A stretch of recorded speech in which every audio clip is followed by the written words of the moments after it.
यानंतर बघूया पुढली एक ब्रेकिंग बातमी आहे। इंडिया आघाडीमध्ये मोठी फूट पडण्याची शक्यता, कारण डीएमके काँग्रेस सोबत संसदेमध्ये बसणार नाहीये। संसदेतील आसन व्यवस्था बदलण्याची मागणी करण्यात आलेली आहे। कनिमोळी यांनी लोकसभा अध्यक्षांना तसं पत्र सुद्धा दिलेलं आहे।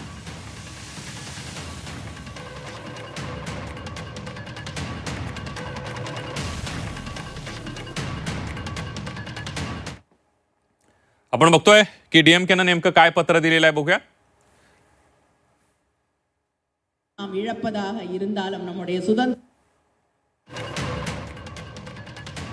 आपण बघतोय डीएमके इंडिया आघाडी सोबत असताना कसं चित्र होतं आणि नसताना कसं चित्र आहे।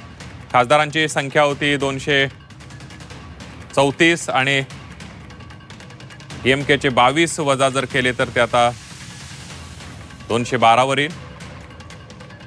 इंडिया आघाडीची ताकद टिकून राहील, भाजपच्या एनडीएला बहुमतापासून दूर ठेवता येईल। दक्षिण भारतामध्ये इंडिया आघाडी मजबूत राहील।